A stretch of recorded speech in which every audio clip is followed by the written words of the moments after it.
Good afternoon, everyone. 4 o'clock straight up on a What the Frig Friday edition of Middays with Q, powered by our good friends over at Fresh Roasted Coffee. As always, I'm your host, Rich Quinones, on this absolutely glorious May 30th, 2025. And we've got 2 hours to play with. Get in on the conversation. As always, you guys can follow me on X. You can follow me on YouTube.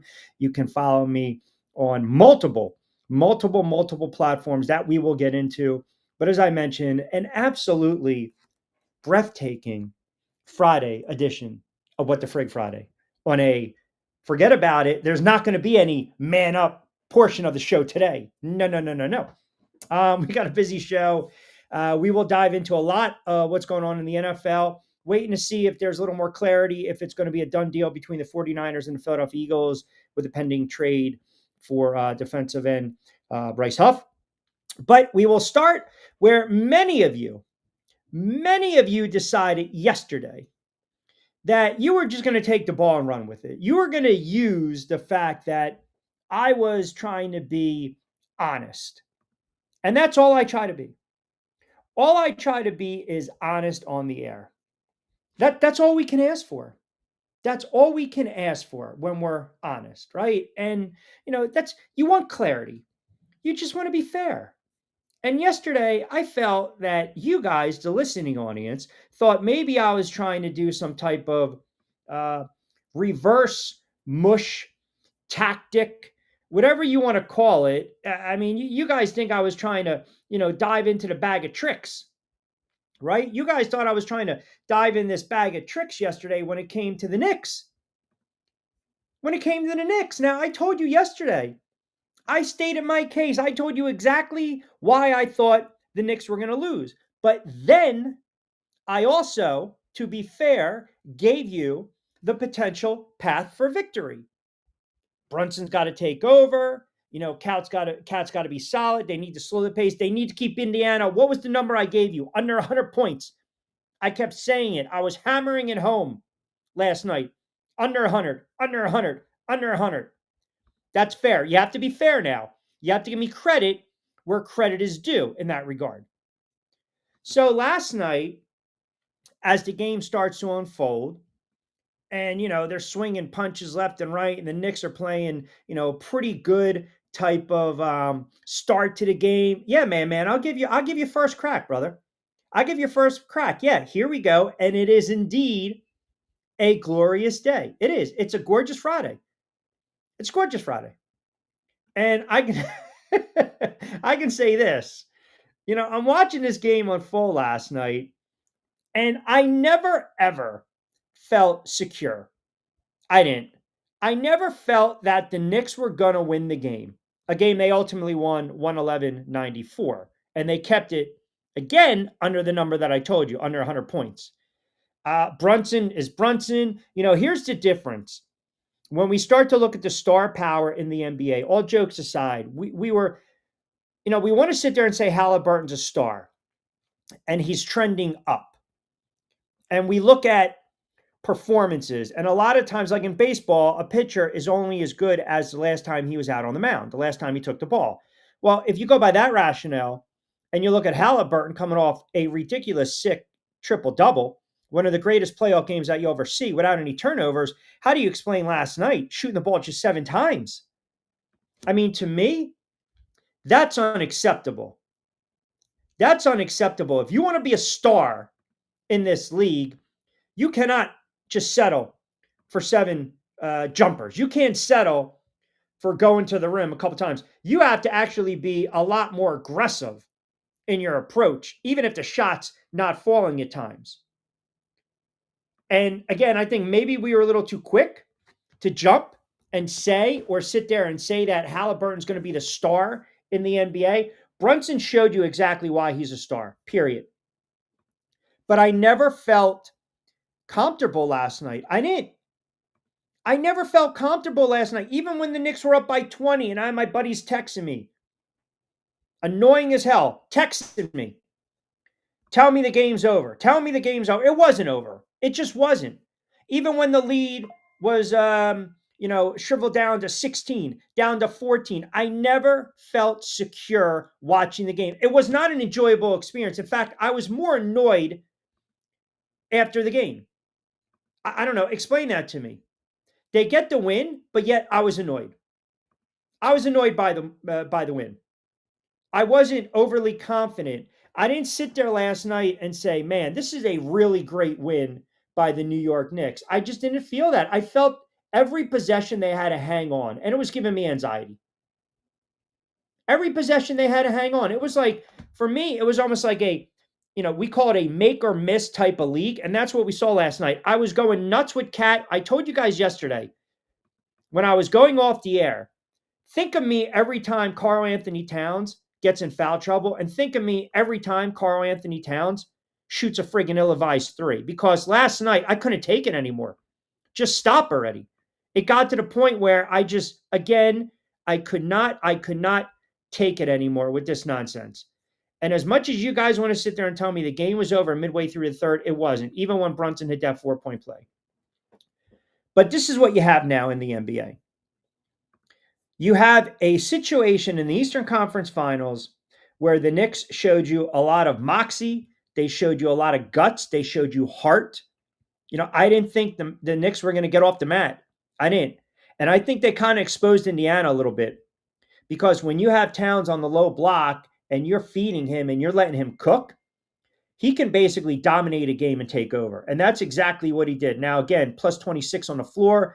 I'm tired of, the shots from beyond the arc, but when he put it on the floor, he did a good job. My concern is a guy like Bridges. My concern is also Hart, who played, just a bad game, man. He was really bad last night. I don't care if he had the 12 points and the 10 rebounds. Every time he went in the lane, he was throwing it. He was making poor decisions, and he had some really bad turnovers last night in the game, some of them even at critical junctions. You didn't see a lot, obviously, of the players we talked about. McBride, Precious gave you a couple points. Wright gave you, energy minutes. Robinson gave you what he typically will try to give you. OG had his moments as well, but I think they exploited the Pacers in this regard. When you get Towns on the low block and you can slow down the tempo, then the Knicks can win a game. And I'm not going to sit here again. I'm not hedging. I'm not hedging. Don't think I'm hedging. But what I'm saying now is the fact that the Knicks won the game and the series is now 3-2 and the series shifts back to Indiana and the Knicks are a better team on the road and the Pacers are not as good at home. This is when teams start to tighten up a little bit. This is when teams start to tighten up a little bit and they start to feel the pressure, right? You saw Halliburton go off the bench last night and was dropping Fs left and right. He was dropping Fs left and right. I mean, you saw the frustration. You saw it. So I look at this. If the Knicks put together that type of performance that we saw last night, then they can force a game 7, and then all bets are off. All bets are off at that moment. Game was over midway through the third. It wasn't. As much as you guys want to think it was, the game was not over midway through the third. And the NBA, they would love a 7-game series. And now I'm not going to start to sit there and get into conspiracy theorists with you guys. I'm not going to do that kind of nonsense. I'm not. This is not Donaghy and 2003, the Kings and the Lakers. But they want a long series for rating-wise. And we know that they would love to have the Knicks in the NBA Finals because of the market against OKC. But two things stood out last night. Two things stood out in my mind. One, Jalen Brunson is that guy. Jalen Brunson is that star. Like, we can't dispute that. He's a star, period. Halliburton, if you're a star, if you want to be classified as a star, then you have to do better than what he did last night. You have to. You have to be more productive. You have to want the ball late. And Brunson showed he is that guy.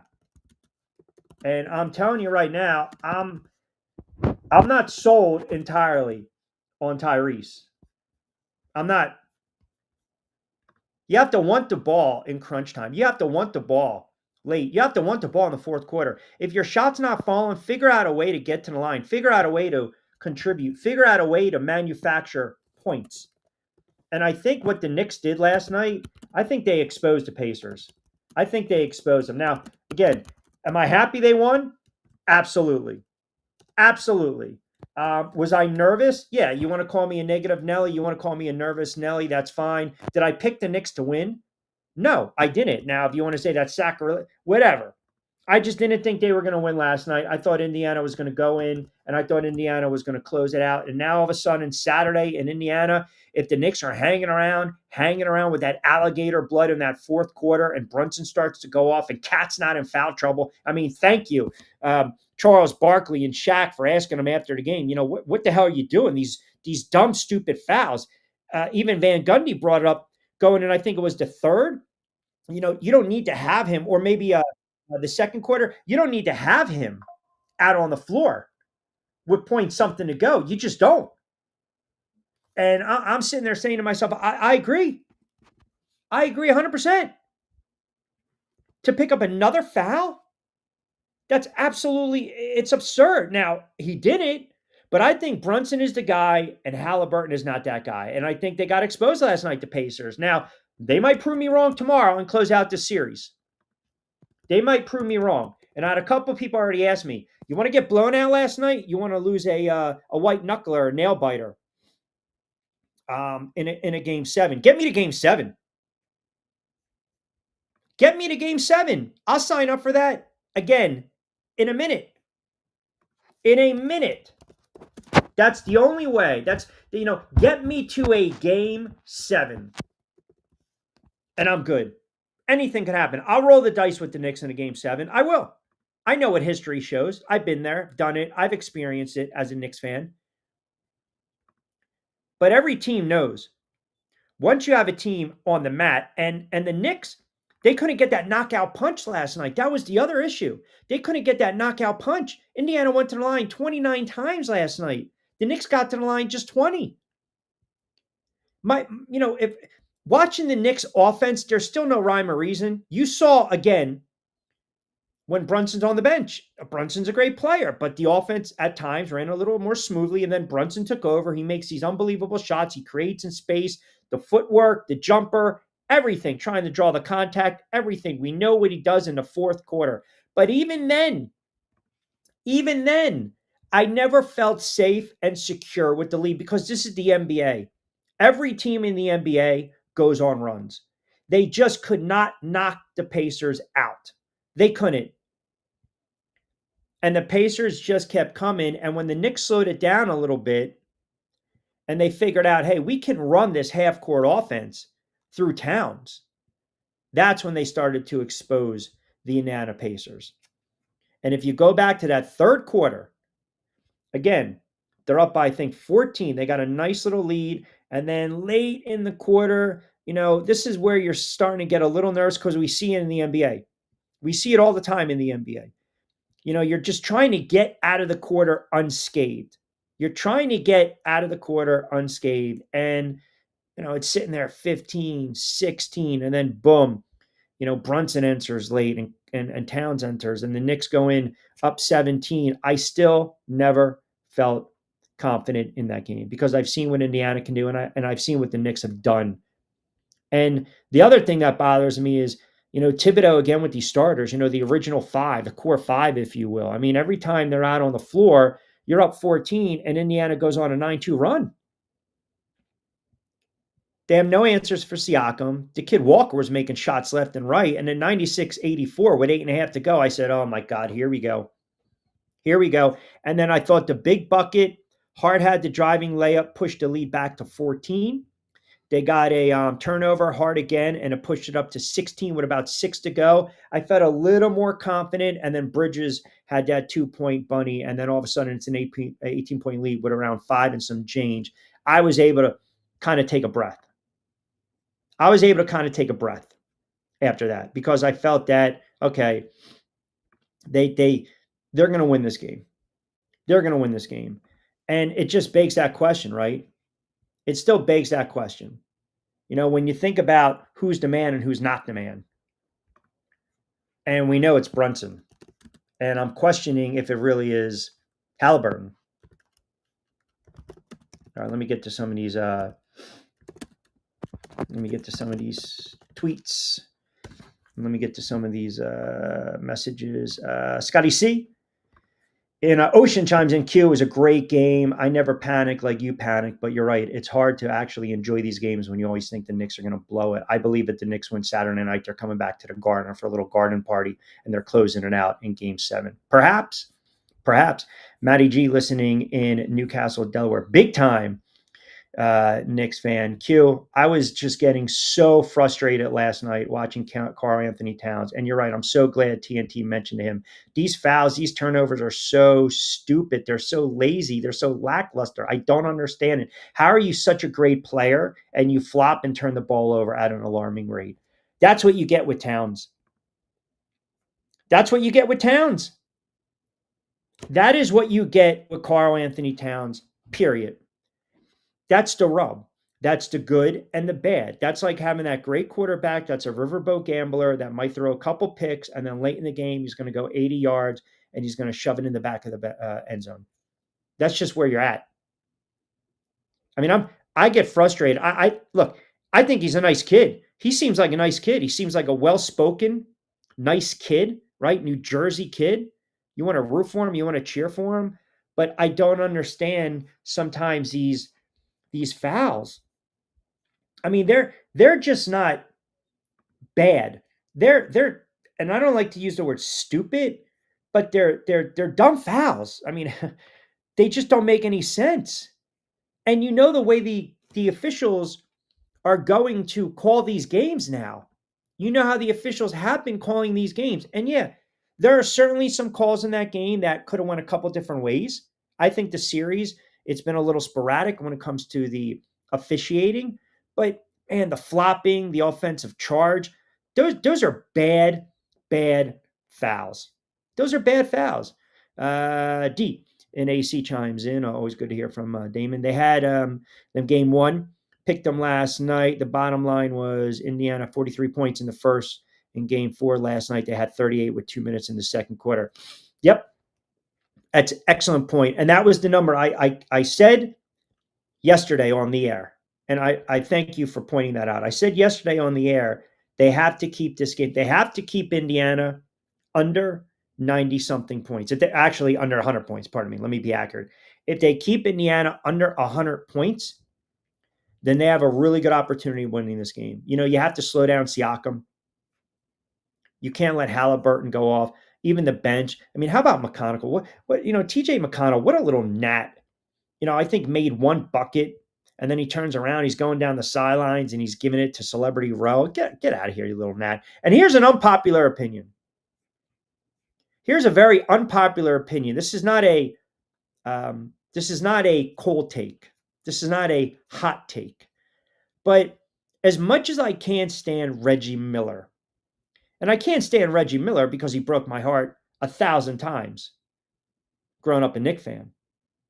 Reggie Miller is actually a pretty damn good analyst, and Van Gundy is pretty good, and obviously Kevin Harlan is great, and they make it work. Like, Reggie Miller has been extremely fair this series. He really has. He really has. And I know it's not like the most popular take among Knicks fans, which kind of leads me to this question of the day. Can the Knicks win? Can they win? Can they win this series? Can they win tomorrow night, and can they win game 7? Or is this series still Indiana's, right? Is it still over in essence? Indiana's up 3-2. And I believe anytime you have an opportunity to close out a team, you damn well better do it. You better do it. You can ill afford to give a team any type of life. You can't give a team any type of confidence. You have them on the mat. You have them on the mat. They're done. If they would have got that lead, I would say down to 10 with 3 to go, they're probably losing that game. They're probably losing that game last night. You know it and I know it. You get in these dicey situations, that's never a good thing. It's never a good thing. And I've watched, too many times that they've done that. Too many times. Sarge chimes in. Q, are you insinuating that the Knicks are going to get to a game 7 because of the officiating? No. I'm saying that the NBA would love a game 7 because it's ratings, guys. Come on. Don't be goofy. I mean, seriously. Anything could happen. Won't be shocked to see Knicks win the next 2. Not at all. All right. Think about this. Madman continues. I had the Knicks in 5. They just had to clean up. I think you're being a little too liberal with that. Prior to the series prediction, or maybe you're just not giving Indiana enough credit. I mean, is that fair to say? Indiana's not a bad team. Indiana's a very good team. Indiana has shown in the series they match up with the Knicks. Indiana has shown that you can't knock them out. You can't give them that knockout, right? That knockout. Let me see here. Win game 6 only to break your heart in game 7. Ah, my goodness. See, again, we were 22 minutes in. We were 22 minutes in. And by the way, the Death Star mic stays. The Death Star mic stays. Yeah, Vince is here. How about this, though? How about this? How about this old timer checking in? How about this? How about this down in Florida? Mr. Martinez checking in. If the Knicks can force the most famous words of all sports, game 7, I believe they will have the momentum to win it all. Good to hear from you, brother. Appreciate that. Game 7s are tough, man. Game 7 are tough. You guys are excellent. I'm loving this. Apparently, Vince has a fan club here, right? Yeah, exactly. Exactly. That's what I'm saying. See, this is the nonsense, right? I got Kevin now in Newark chiming in. Also, I also have the first lady in Delaware says, Q, take a breath, relax. Don't let them get under your skin. That's not happening. That is not happening at all. At all. Vince says, by the way, I just ordered my Travis Hunter Jags jersey. Yeah, well, yeah, good luck with that. Man wants to know if Angel wants a stripper joke on a What the Frick Friday. We can hold that off for the 5 o'clock hour. I'm sure you'll throw them. You'll just throw them out because that's what you typically do. Let me get to some more of these these text messages. Vince, tell you what, Vince has a little fan club. He's got a little fan club. I'm starting to worry now. We got the Q crew, and these are guys that are backing me. And now Vince basically, Q, did you see the photo of your favorite show last night getting all souped and hugging Jalen Brunson? I tweeted that out. My girl, Mariska Haggerty and Kelly Giddish. That was unbelievable last night. Celebrity Row, Law and Order, SUV, dun dun. That was fantastic. I turned around and I tweeted this out because if you guys have listened to me, I absolutely love Law and Order. SVU. What did I say? SUV? SVU, right? Special victims, right? So I wrote, in the criminal justice system, Indiana Pacers are considered especially heinous. Dun dun. I mean, that was great. That was great. She's apparently a big Knicks fan, and the Knicks love her. Apparently a big Knicks fan, and the Knicks love her. Yeah, it's Celebrity Row. That's what I'm saying. Why would we turn around and get so bent out of shape? What celebrities are going to these games to enjoy these games? It's just utterly ridiculous. Utterly ridiculous. It's a question that we've been pondering for the last several weeks. This is very new. This just came down. It's almost, I don't know. I'm not good with the those sounders, right? The breaking news. But yeah, I mean, we found out, sources have revealed that Vince is flip flopped, and he has turned into a Jacksonville fan, which, again, if you follow the show, is utterly ridiculous because it's kind of Bush League, if you ask me. We'll get into some NFL. Let me get to a couple more of these NBA tweets. What do we got here? Carl, Summers Point, chiming in. Q, for a fact last night you were sweating up a storm. You were so nervous. You were probably trying to look to hug the puppy. I was nervous. I'm not going to lie. I was. I was. And I'm going to be the same way tomorrow. I should have enjoyed last night. I text Jonathan Marshall last night, and congratulations, Jonathan Marshall, who does a great job covering WMUR. He's a sports anchor in Boston. Just got married a while ago. Just had a baby boy. We're going to pop him up. But I text him and I said, "This is ridiculous." And he goes, "I know you're not enjoying this right now." And I said, "I'm not, because I just, there are just teams that you follow as a fan that you never trust what they're going to do or what they didn't do or what they can do." And that's exactly how I felt last night for the Knicks, that is. All right, 426 just cranking up on a What the Frig Friday edition of Middays with Q. We are powered by our good friends over at TriX57 and Fresh Roasted Coffee. Check out the show notes when we do our Q-Fecta, which would have been 3-0 yesterday. I would have been 3-0, but it was pointed out to me online on Facebook and X and IG that the reason I'm not 3-0 is because I did not pick the Knicks. Now, I did not bet Indiana to win the game. I just simply did not pick the Knicks to win the game. So for those that are calling me out or saying that's sacrilegious, that's bad juju, that's bad Maloiki, you're not really a legit fan, I just say silence from you on this Friday. I say silence to you because nobody wants to hear your nonsense or your rhetoric or your propaganda. So just keep it somewhere else. All right, 425. Let me get you caught up to speed on a couple other things. NFL wise, and you'll see it on the ticker. So right now, the 49ers are finalizing a deal with the Philadelphia Eagles for defensive end Bryce Huff. This trade, I think Schefter's reporting it. The trade is expected to be finalized next week.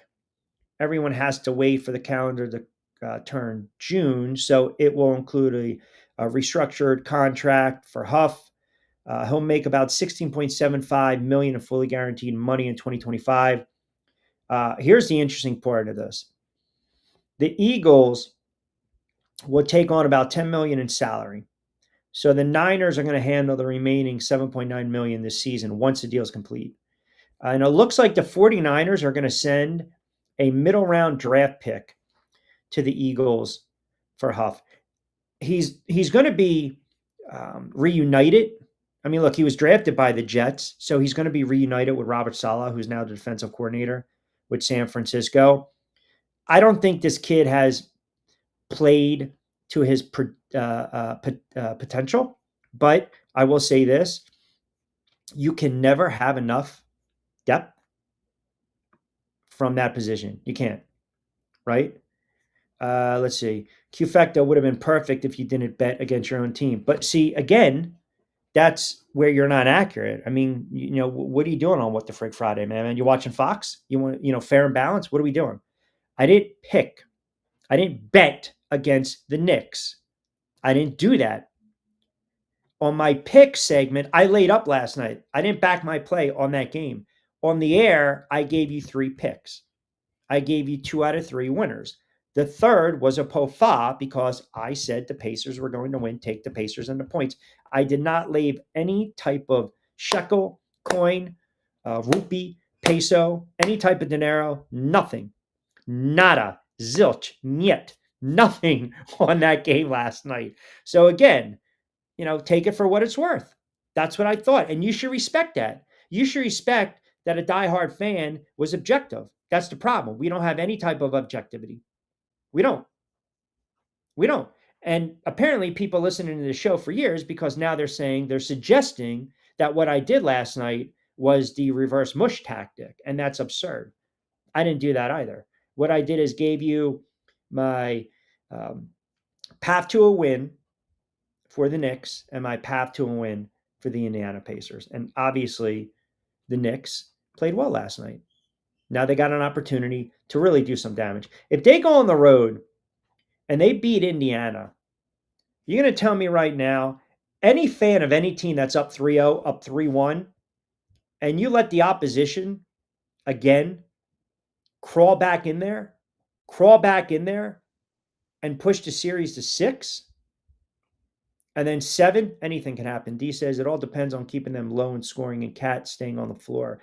Yeah, and again, it's not that I can't stand Karl Anthony Towns. It's just he's a frustrating player. That's it. He's a frustrating player. He's talented, but he's a frustrating player. And to me, there's a difference with that. There's a big time difference. Bob Minotian chimes in. Q, what did the 49ers have to give up? Or pardon me, what was the exact details of this trade? Okay. So the Bryce Huff, it's not finalized yet, but it looks like it's going to be finalized. 49ers are going to give up a middle round draft pick. That's all. Middle round draft pick. So the Eagles, it looks like they're going to free up about $15 million in cap if they were, releasing and then absorbing $9 million. So the fact that they're making this move and they'll have something to play with. I mean, is Howie Roseman now going to try to? Here's a thought. Is Howie Roseman now going to try to make that big splash trade? Because I've got a name for you, and I have a feeling that they're going to start throwing this name in with the Philadelphia Eagles. And, well, I'll tell you right now. I'll let you guys tell me what you think. And then, maybe you got the right player. I'll let you know right now, he's a defensive end, and he's certainly not happy where he's at, and he's not happy with his contract. So I'll let you guys kind of ponder that. Angel says, Washington added to the roster this offseason with some veteran talent. My question is, last year you picked the Redskins. Well, we still call them the Commanders, Angel, to win the division. Command skins. Will Jaden Daniels have a sophomore slump with his new weapons? Will he get Washington into the NFC Championship game? It's a good question.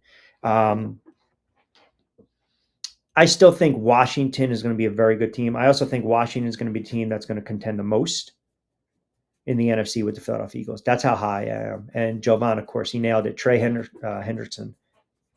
He's not happy in Cincinnati. He's pretty much dug in over his contract dispute. He's a very good player. If Cincinnati does not have him on the field, they're done. Their defense, the stats make it clear. Again, I know Jovan's a stat guy like I am. The stats make it clear. If Cincinnati does not have him on the field, they're done defensively. They need to pay him. And the problem is what the front office of Cincinnati is doing, and this is what they've done because this is the type of franchise that Cincinnati is. The Browns, Cincinnati, they're very cheap. They're very cheap. They play hardball with players. It's one of the reasons that Carson Palmer tried to almost force that trade release retirement. He got tired of what was going on in Cincinnati. He got tired of it. You have to take care of your players too when they perform. There's no question. So you're talking about a player that's had 17 and a half sacks in back-to-back seasons. And he single-handedly made the defense above average in a lot of these categories, these statistical categories that we put a lot of measurement, a lot of weight to, right? So if you look at, and I thought Warren Sharp pointed this out perfect. You're talking about, playing and being on the field and not on the field. If you look at Cincinnati's defense the past 2 years, 32 in pressure, 32 in completion percentage, 32 success rate, 32 in passer rating. With him on the field, Cincinnati's defense ranks top 12 in every one of those meaningful statistical categories. Are you getting the quarterback? Are you allowing the quarterback to complete his passes? Are they successful? Are you letting him look downhill for big strikes, chunks of yardage, moving the football, getting in the end zone, getting in the red zone? So all that, without him on the field, they stink. They stink. They could not get to the quarterback at times when they needed to last year, when he was not on the field. That is a fact. So I believe right now Howie is in the lab cooking. Howie Roseman is in the lab thinking, okay, how can we crunch these numbers? What can we do? How can we maneuver this? Because this is what the Eagles do. This is what the Eagles do. And if to Angel's point, if you're talking about, biggest threat to Philadelphia in the NFC, I do believe, I think it's Washington. I'm very high on Jaden Daniels. They added some weapons. Maybe they arrived a little too early to the party last year, and now they want to stay a little later. They didn't show up in the NFC Championship. They got overwhelmed, and the Eagles poured it on. But if Hendrickson, um, again, wants to hold out, this is, you're going to have feelers out there. Period. Especially when you have a contract dispute, because sometimes players, you figure out a way, renegotiate, come on, we'll take care of you. Or if it's a better situation, you think you can win. I mean, who's closer to winning right now, right? The Eagles or Cincinnati. The Eagles have already proven that they can do it. We're banking on Cincinnati's defense to lift up their offense. So if you trade for this kid, if you trade for this player, you're talking about a premier DE, a premier edge rusher, a guy that gets to the quarterback. Now it takes pressure, obviously, off your defense, takes pressure off your secondary, and it bails out your offense too if you're struggling a little bit. The Eagles don't have those problems. But what the Eagles do so well is they know how to manipulate the cap. They know how to lowball teams. They know how to hustle teams.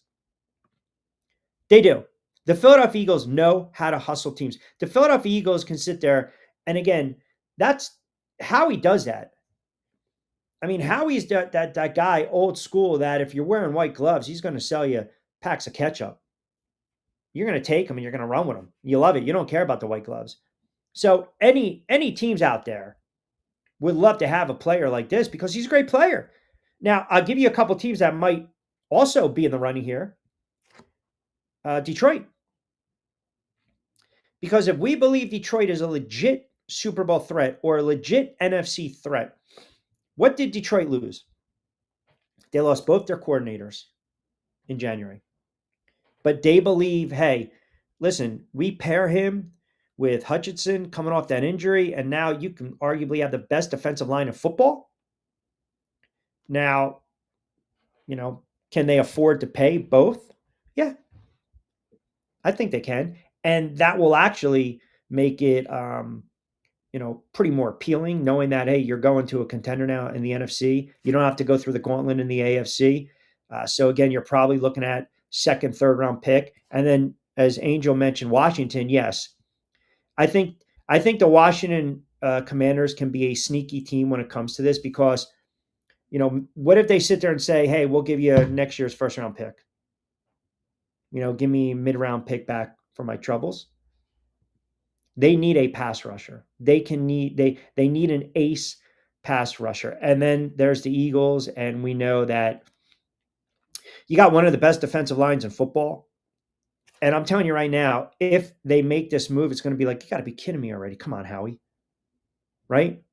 You're going to be like, I mean, that's what he does. He knows how to manipulate the cap. He knows how to pull those strings.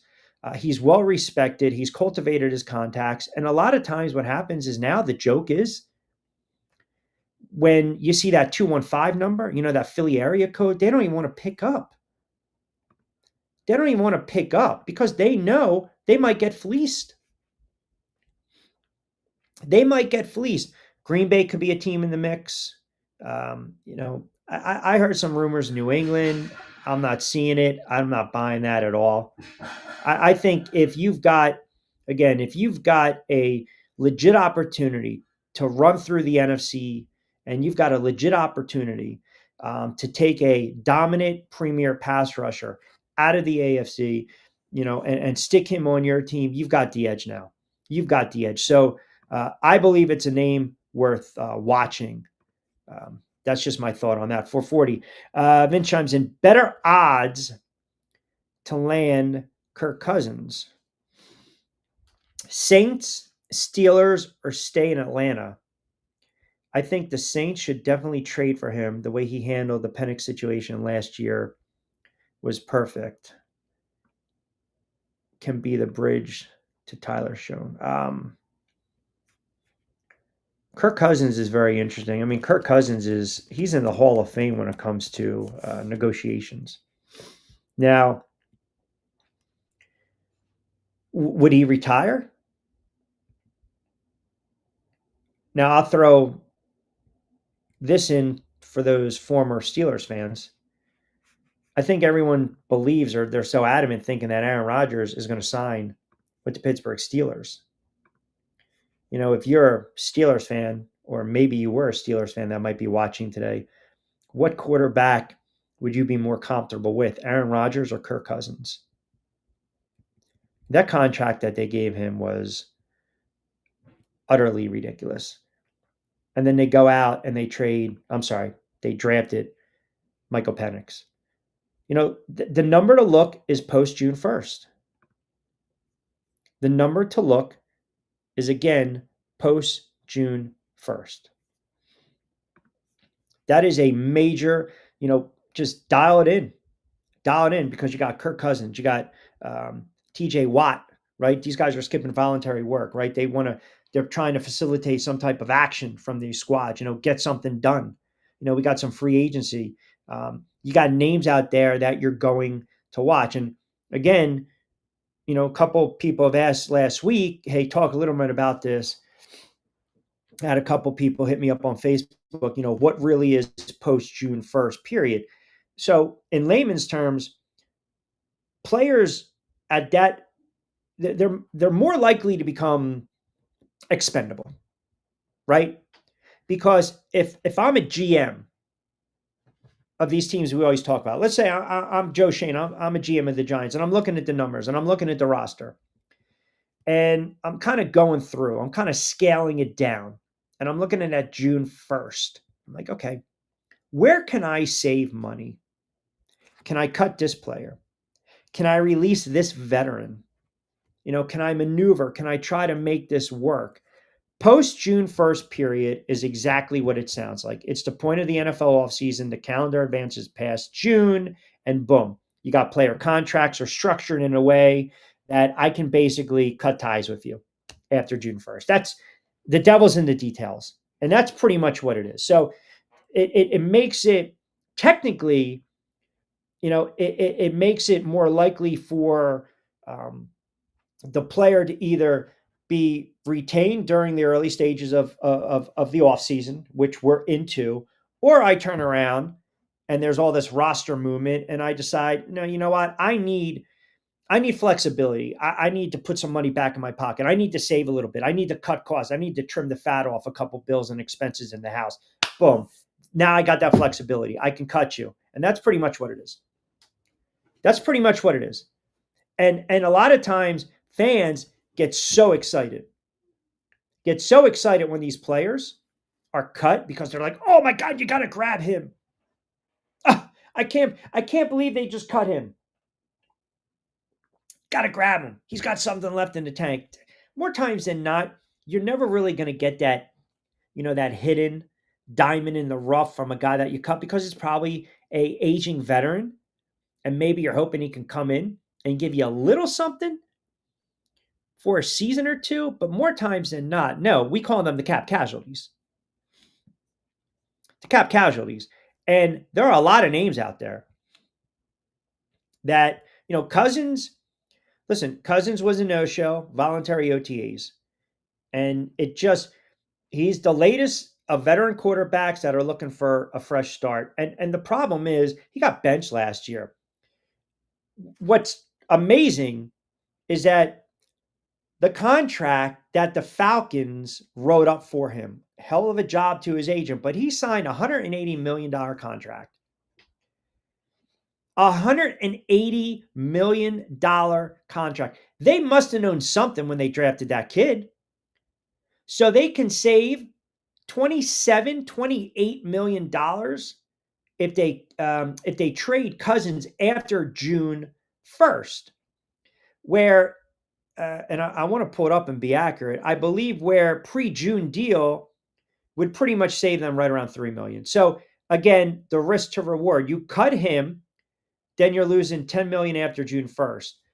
Pre-June 1st release is going to cost you $35 million. I mean, think about that. 180. And yeah, to Vince's question, I can see the Saints. I think the Steelers could be in play here. I really do.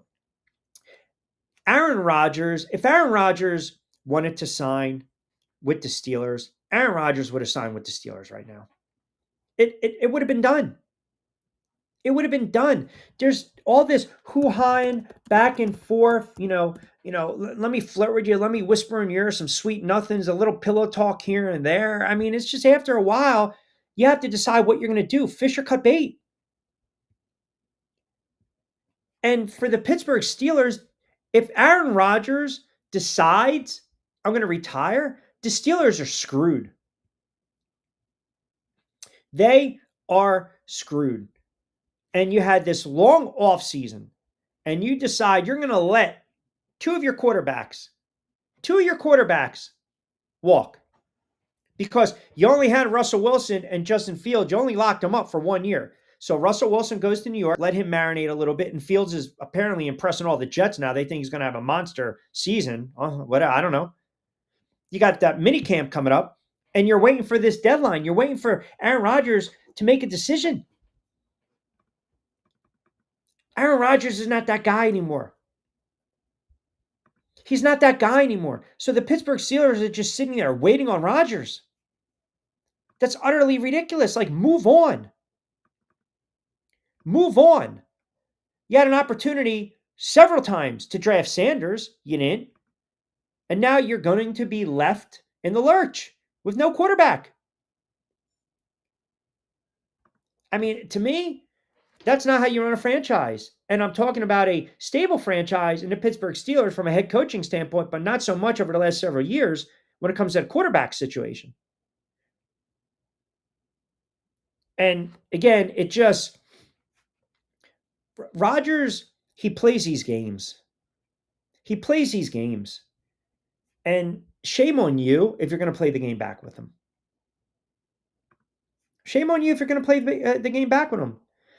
Tom and Galloway chiming in. Q, glad I caught you on the YouTube channel. I know you're ecstatic about your Knicks or Giants still suck. Laugh out loud. If Howie pulls off that deal, he's GM of the generation. Is it a generational GM? Yes, I know my Giants still suck, but I appreciate you bringing that up. Maybe he is. Maybe he is. Maybe we look at Howie and say, put him in the Hall of Fame. As much as I love my team, there hasn't been a back-to-back division champs, if I'm saying this without bias. First Commanders, second Eagles, third Giants, fourth Cowboys. I never ranked them higher than that. Green Bay is still their daddy. Kirk Cousins will end up in Pittsburgh as soon as they close the door with Aaron Rodgers. Yeah, you might be onto something. You might be onto something with that as far as, the whole Rodgers fiasco, right? I just don't see it. I don't see it. So this is great. So if the Steelers do get Cousins, what does Rodgers do? Retire. A drama king like him can't just go sit down and be irrelevant, can he? He can go hang out with McAfee every week and make $1 million off of that. At this point, why do you want Aaron Rodgers? Why do you want Aaron Rodgers? It's not like the Pittsburgh Steelers fan base doesn't travel. They don't go to home games. They don't go to road games. There's no issue filling seats. You're talking about a story franchise. Is Aaron Rodgers going to be that edge that tilts the power in the AFC North? No. Baltimore's still Baltimore. Cincinnati. They made upgrades. They still have Joe Burrow. They still have, an MVP caliber quarterback. Cleveland stinks. We know that. And Pittsburgh always owns Cleveland. Aside from the one little run Baker Mayfield had when went on the road and beat them in Pittsburgh. So I think at times we're hoping we're getting that guy that was the guy 5-10 years ago. And it doesn't happen like that. The Jets did the same thing. Not only with Aaron Rodgers, the Jets did the same thing with Brett Favre. Man, I remember when the Jets went out and they got Brett Favre, and I remember preseason game, I think I called my father. I was at me and my buddies were at a bar watching the game. I think I was done. I was right off the air at the time. And I called him. I said, "You see this? Favre had, I think, 3 or 4 touchdown passes in a preseason game." And I remember my father was like, is he going to hold up? Is he going to hold up? And the Jets that year, if you remember, they started the season 8-3. And there was all this talk about Super Bowl, Super Bowl, Super Bowl. And I think the one game against the Cardinals, he might have had 4 touchdown passes. I mean, he went off. He went off. And, it was, here we go. The Jets, finally, they got their guy, right? They got their guy. They got their franchise quarterback. There's buzz in the building. That's what everyone talked about. There's buzz in the building now. You've got a franchise quarterback.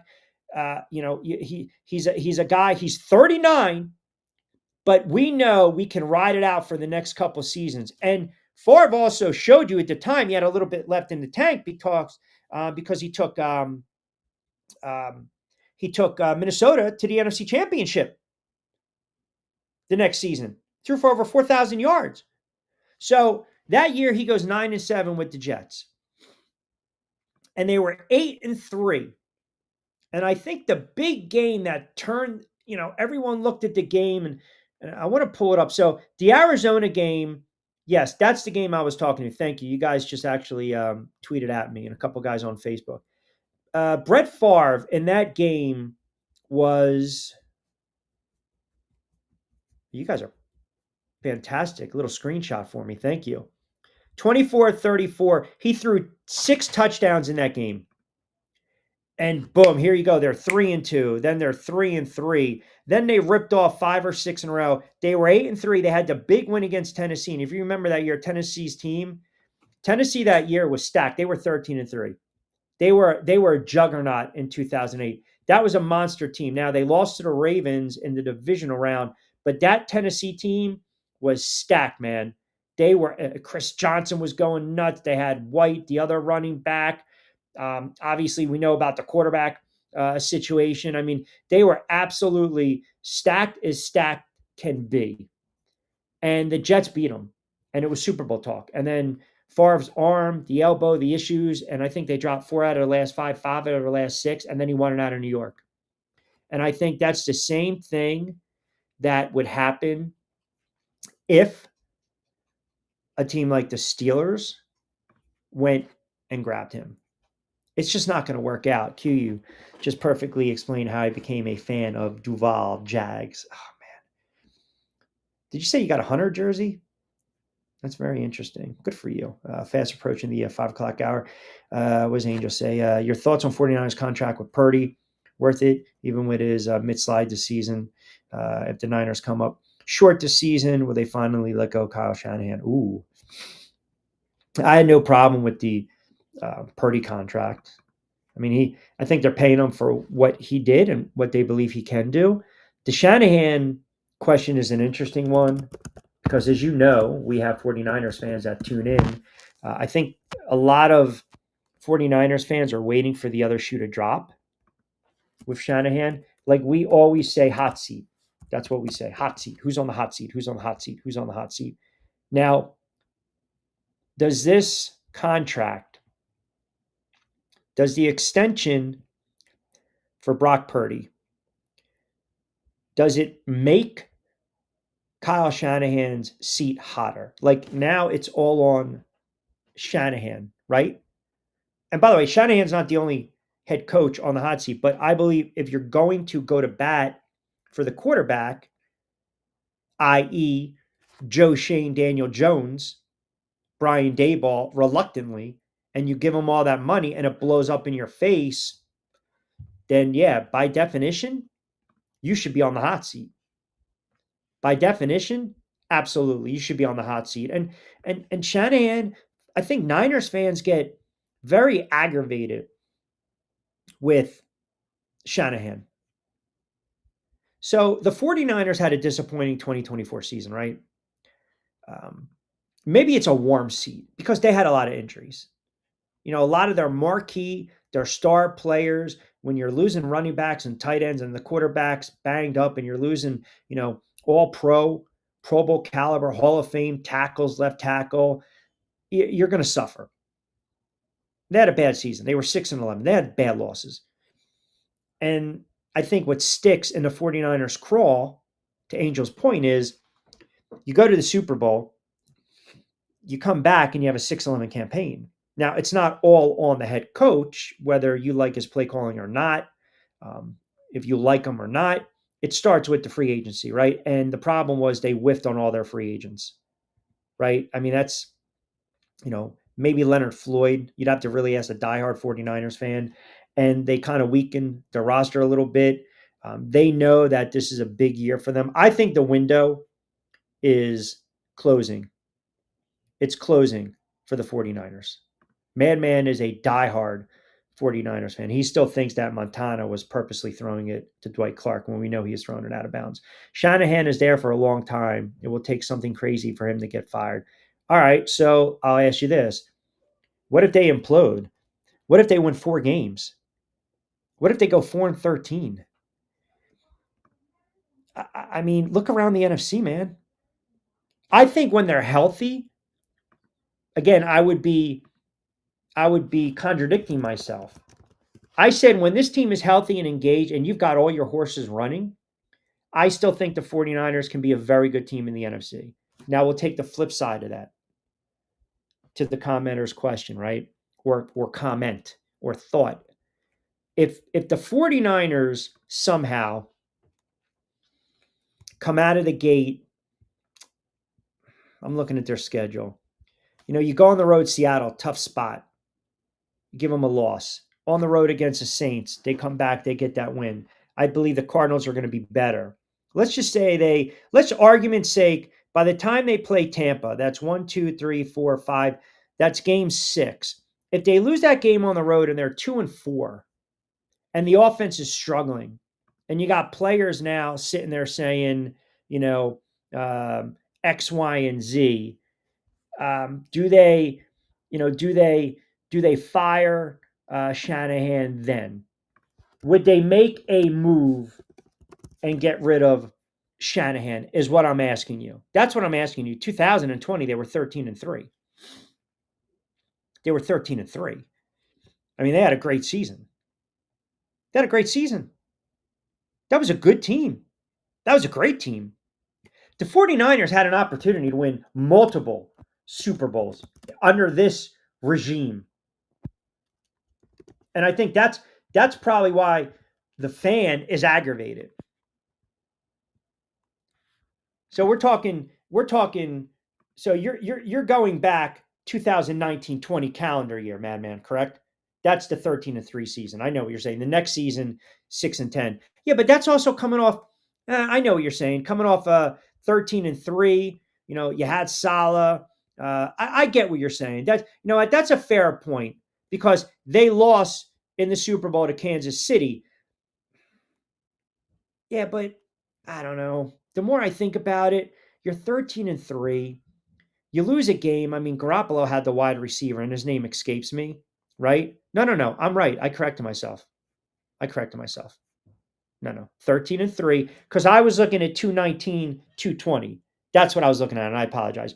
2019, they were 13-3. They lost to the Chiefs in the Super Bowl. 2020, they came back and they were 6-10.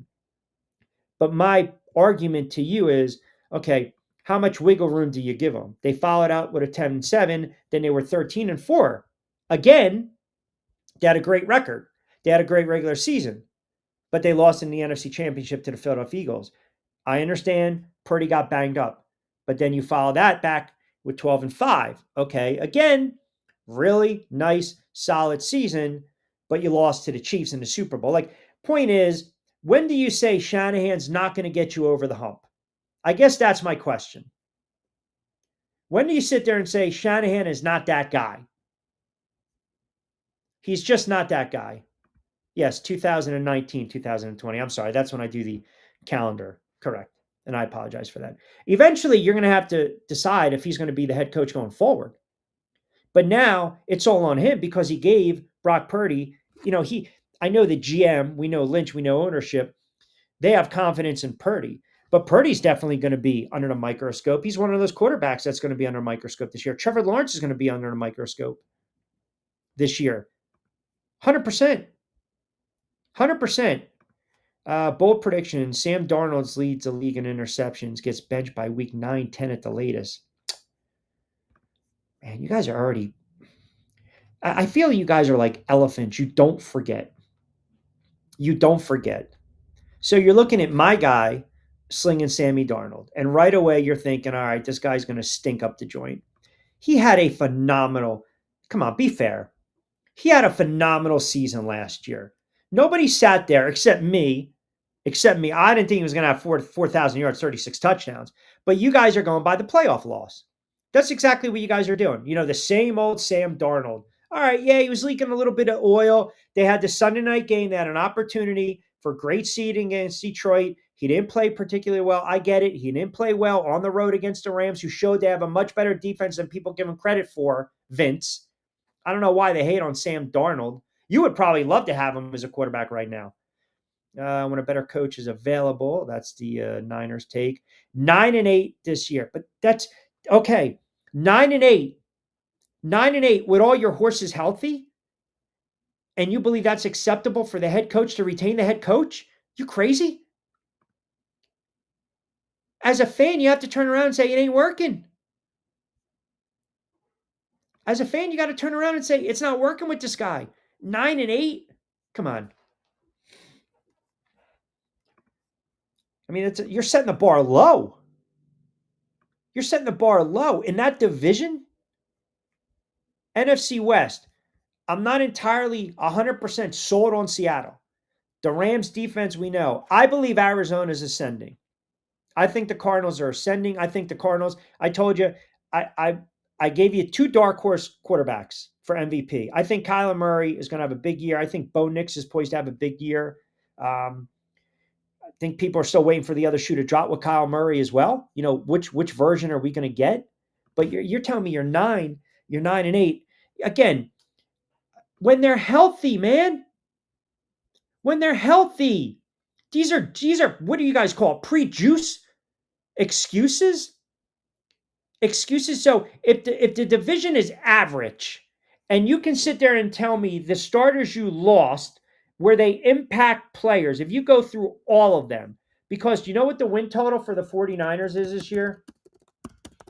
I gotta argue with friggin' 49ers fans on a what the frig Friday. This is a what the frig Friday, this kind of nonsense right now. It's sitting at 10.5. 11 wins. 11 wins. So again, you know, I think Vince is getting the B-boys mixed up. Leave Sunshine Trevor alone.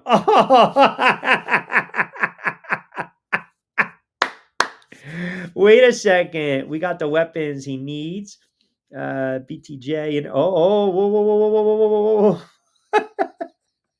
Hold on, let me get back to this comment. This is great. I don't know where Trevor's been. The bunker boy, he's been a little MIA, man. It's a little nerve-wracking. Travis Hunter and ETN, you're going to be a problem. Yeah, we shall see. We shall see. You're going to tell me right now, out of the NFC, I'll ask you this right now. Give me your 5 top teams coming out of the NFC right now, May 30th. Your top 5 teams. Go ahead, I'll wait.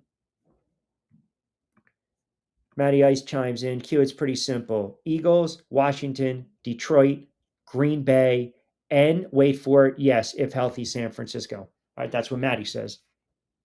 So your 5 teams right now, your 5 best out of the NFC, not the AFC, the NFC. Let me see. The bunker is, I don't understand why the bunker is slammed shut. This is ridiculous. Worked. Angel, always appreciate you, my friend. Yeah, we'll get a What the Frig Friday joke for you. We will definitely do that, brother. Be safe on the road. Safe travels as always. Way under. If the 49ers go 6-11, 5-12, you're firing the head coach. Sorry. You're firing the head coach, period. And I'll give you a couple other coaches. We're talking about these players that are on the hot seat. I mean, you don't think for 1 minute that Zach Taylor's not on the hot seat in Cincinnati? You don't think Brian Dable's on the hot seat with the Giants? Absolutely. Cincinnati, if Cincinnati figures out what they're going to do with Hendrickson, right, and they get that deal done, and he's happy, and they made the moves they need to make in the draft in the offseason, and you have that offense with Burrow. If Cincinnati does not contend for the AFC North, and you waste another year for Joe Burrow, you have to make a head coaching change. You have to.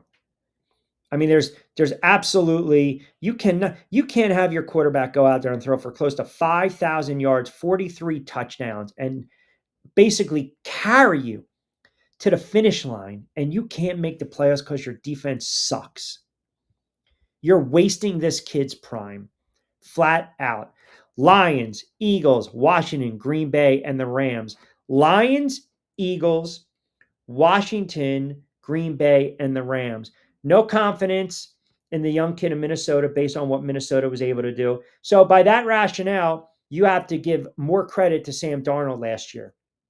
If you're not going to stick Minnesota, if you're not going to stick Minnesota in the conversation because Sam Darnold's no longer the quarterback, or you're going to sit there and tell me, well, you got a young quarterback coming off an injury who hasn't really taken a pro snap, then I think you're doing Darnold a disservice.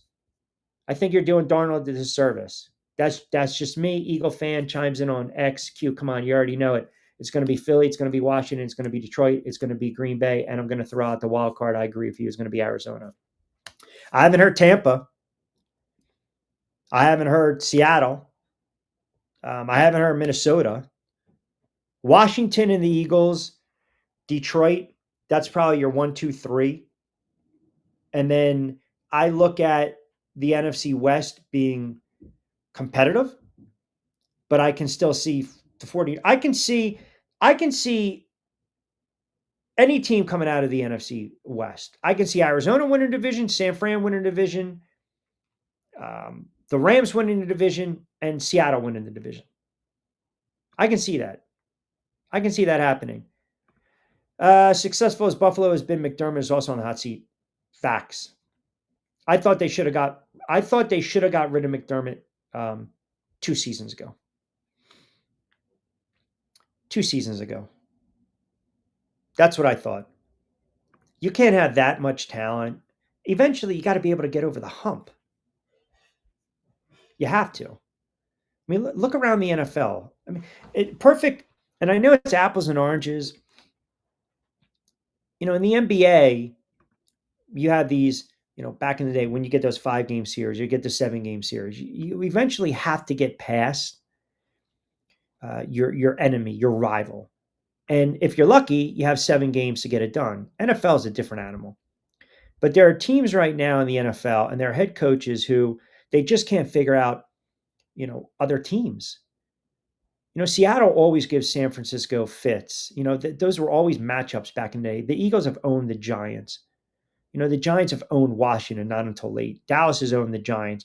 New England, Brady and Belichick always knew exactly how to beat up on Miami, how to beat up on the Jets. Buffalo has, owned Miami, right? You look at Baltimore and the Steelers owning Cleveland for all those years. I mean, some head coaches, some franchises just can't get past certain hurdles. They can't. And Detroit, they have to get past a hurdle. The 49ers have to get past a hurdle. Cincinnati, Buffalo, those teams that you mentioned, they have to get past a hurdle. They have to. And I believe if they don't, their head coaches are in trouble. If your coach, if they can only take you so far, you have to make a decision again. If I'm going to stick with you, and it's a decision that's hard. Like, I know for the Giants, I think at this moment they might get another pass because my opinion is this. I don't know if Russell Wilson is going to last, 10 games. I really don't. I don't know if he's going to hold up. I don't know if he's going to struggle. I don't know if he's going to get old overnight. We don't know what they're going to do with Winston. Eventually, you're going to see this kid.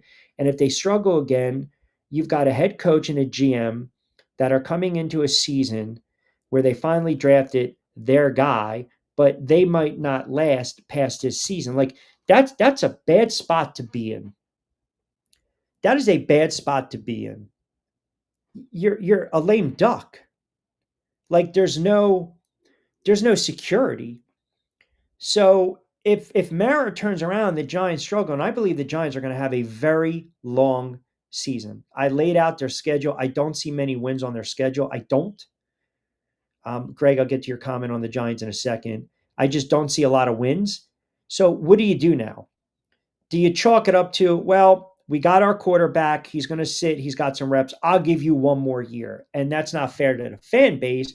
But also, are you selling your soul in believing that Russell Wilson and or Jameis Winston, veterans at this point in their career, journeyman quarterbacks at this point in their career, even though Russell Wilson will be a Hall of Famer, are they that bridge? And are you willing to ride it out a couple more seasons with the same regime? In Buffalo, you've got a franchise quarterback. In Cincinnati, you have a franchise quarterback. In San Francisco, you paid Brock Purdy franchise quarterback money. So you believe he is a franchise quarterback, but patience will wear thin. It always does. It always does. I don't care where you're at, who you're with. I don't. Vikings will fight for the wild card, lose out to the Bucks. Atlanta wins the South with one, maybe two wins above 500, as usual. South winner does. It's a bad division. It's a bad division, right? I mean, all these teams that we're talking about with some of these head coaches, you got to have a quarterback. You got to have a quarterback. You got to have patience. That's again number one. And some fans will sell their soul knowing that they can get a stud quarterback, right? In the draft. Niners maybe go 3-14, draft Arch, let him sit for 4 years. I mean, you're paying Purdy a lot of money. You want Purdy to be a franchise quarterback, right? That's what you want. And now you're saying, hey, let him sit for a couple of years behind Brock.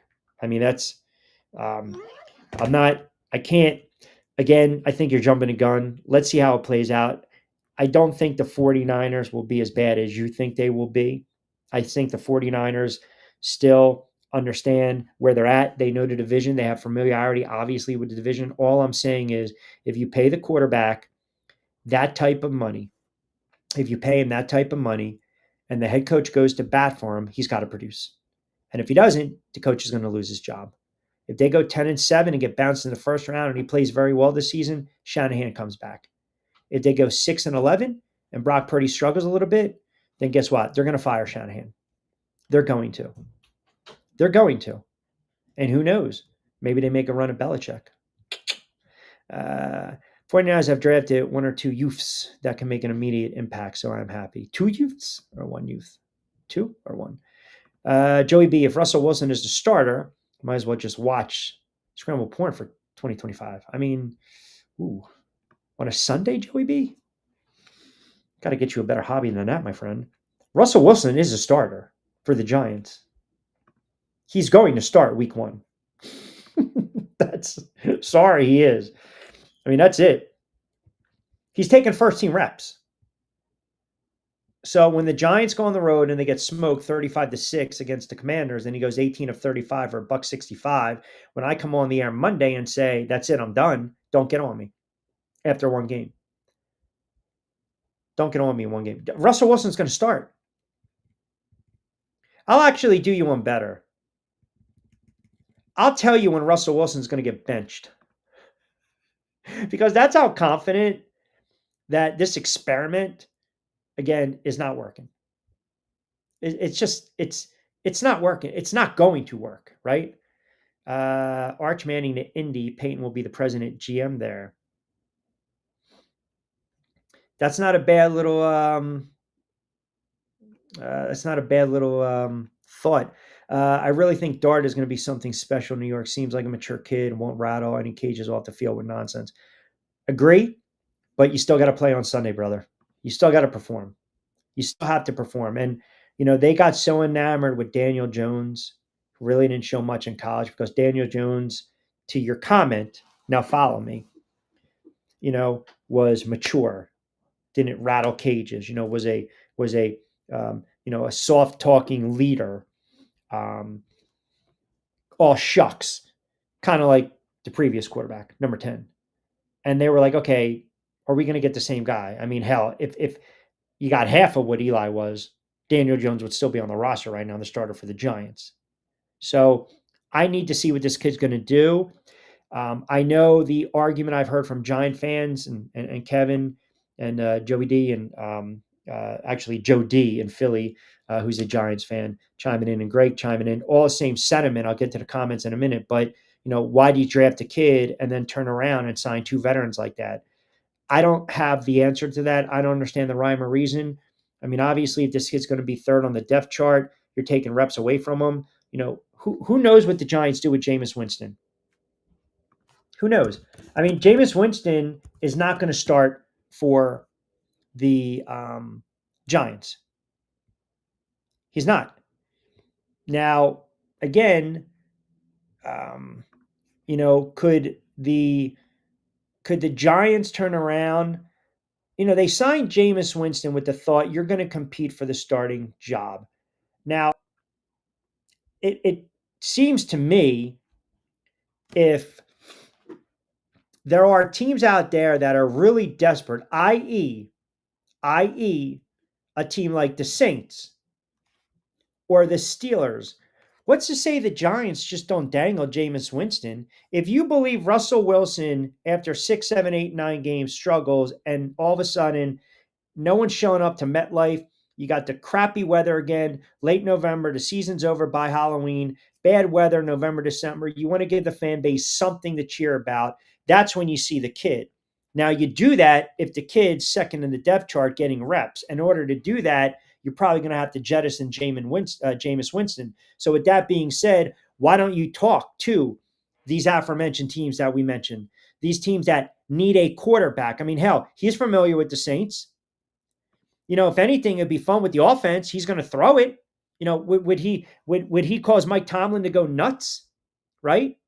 You sign Russell Wilson. You select Jackson Dart. Winston has no clear role on this team. And he could be a short-term starter. He can maybe be that veteran guy in the quarterback room to kind of mentor Dart. And maybe Wilson's that guy, even though I don't believe he is personality-wise. So you've got teams right now that are quarterback needy. But listen, hey man, Jameis Winston threw for 5,000 yards. So the Saints have the most inexperienced, now follow me before you get on me. They have the most inexperienced quarterback room in the entire NFL. So you got the second year kid, the second round rookie, Tyler Schoen. You've got Spencer Rattler, who stinks. The other kid, Jake Herner, and I hope I didn't butcher his name. So maybe 3 out of those 3, maybe one of those quarterbacks establishes himself as a potential franchise quarterback or a potential quarterback that can start and be serviceable. Maybe. But if they can't, you got Jameis Winston. He goes back to an old friend. Then you got Pittsburgh. And here's another thing to keep in mind. For the Steelers fans, if they start this, I'm going to call this a fact right now. If they start Mason Rudolph for 17 games, you can kiss goodbye that streak of winning seasons for Tomlin that he's so friggin' proud of. You throw out Mason Rudolph for 17 games? Come on. Stop. Why don't you dance with the devil you know? And that's not Aaron Rodgers. And to some extent, it's really not Jameis Winston, but you kind of know. Jameis Winston, he's not going to give you any gruff. He's not going to give you any grief. He's going to go out there. He's going to play. He's going to be a pro. He's going to be a pro. Now, here's the other name. Here's another team I will throw out Two teams I will throw out, and Vince, I hope you're listening. I hope you're listening. Here are two other teams. I thought about this too the other day. I was jotting my notes down because I wanted to get into this with Lloyd next week, but you guys are engaged and I always appreciate it. How about Baltimore? You got Lamar Jackson, right? You got Lamar Jackson. Lamar Jackson's not going anywhere. But we know Jackson style play at times a little injury prone. You got to back up their backup position, the quarterback position. You got Cooper Rush, you got Josh Allen. Cooper Rush better than Josh Allen, last year's backup. But again, that's nothing to write home about. Baltimore can be an interesting team. And then for Vince, this is you. This is you, Jacksonville. Because I am not 100% sold that Trevor Lawrence is going to be 100% healthy. And I also believe Trevor Lawrence, as good as he can be, he has shown he is consistently injury prone. So now I'm gonna put the ball in the hands of who? Let's just follow me. If Trevor Lawrence goes down right now, God forbid, who am I going to give the ball to? Nick Mullins? You're confident in Nick Mullins? In a bad division, if Trevor Lawrence gets hurt and the Jacksonville Jags still have a viable option at the quarterbacking position, they can at least compete. Now, Houston's the best team in the division. And Indianapolis Colts, they got their own issues with Anthony Richardson, and Daniel Jones might supplant him. And then you had the Titans, who drafted Cam Ward number 1. They're going to struggle because rookie quarterbacks struggle. It's a fact. It is. Don't give me Jaden Daniels. There are a few rare gems to the rule, but you know what I'm saying. And if Jacksonville, if Trevor Lawrence goes down and they're 6, 7, 8 wins, you can have Winston come in out of the pen. You can have him come out of the pen. Absolutely. So those are some teams that I would keep a watchful eye on, because if you're going to go that route and you can dangle that carrot and try to get some value, then yeah. It's not just the numbers. If they lose Purdy to injury or many injuries to defense, again, they won't fire Kyle. Okay. All right. We might hold you to it. I mean, that's your thought, and I appreciate it, man. You follow the 49ers more closely than I do. I know you are a diehard Niners fan. I know you would never, ever on a Sunday decide to not watch the 49ers. I had to deal with Russell Wilson here in Denver. Drives me nuts, and I'm not a Broncos fan. Q dropping the dimes on us. Yeah, thank you, Joey. I appreciate that. If the Steelers got Jameis,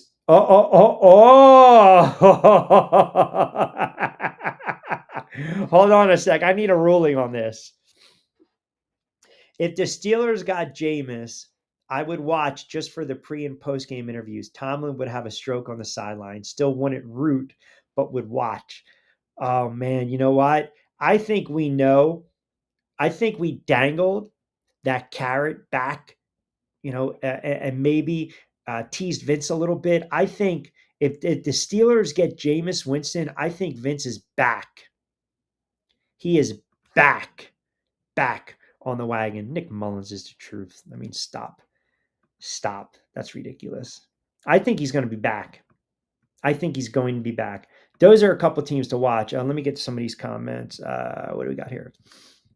Franchise in Long Branch chiming in. Q, excellent NFL talk. Can't wait for the season to begin. I'm a diehard Giants fan. I'm trying to be realistic, but I'm also trying to be objective, and I'm also trying to be positive, Q. I can see them maybe winning 7 games. They have to figure out a way to win those divisional matchups. What say you? It's just not happening.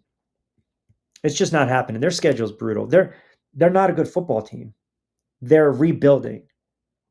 And that's another issue. And that's what fans don't really talk about a lot. And I think that's what teams won't admit. I don't believe. So there's this, I guess, not debate, but there's an opinion among, guys that cover the league and the NFL and the talking heads, right? That you can rebuild and still win at the same time. I don't. I think there are very few exceptions to the rule with that. I think there are a lot of exceptions to the rule with that. I think the Washington. I thought Washington just needed a quarterback. They needed to get rid of Ron Rivera. They needed to get rid of Eric Bieniemy. They did that. They drafted a gem, and the kid looks like an all-world quarterback. Um, that's an exception to the rule. Houston struck gold with C.J. Stroud. These are exceptions to the rule. I don't believe a team like the Giants, who might have some nice players, but objectively, are you going to tell me you can match them up? Mano a mano with the Eagles or Detroit, or Green Bay, or Minnesota last year or Washington. I don't see it. I don't see it. And the problem too is when you draft these rookie quarterbacks, the fan base gets extremely impatient. They want to know right away, when's this kid starting? That's the game we play. When is this kid starting, right? When's the bye? If they're losing, you're going to do it at home. You're going to wait for him to be on the road, depending upon how these other games shake out. This is a team that won 3 games. I'm not going to sit here and talk, another 20 minutes on the Giants, but the point is, I wanted to answer the fans' questions because I understand the frustration.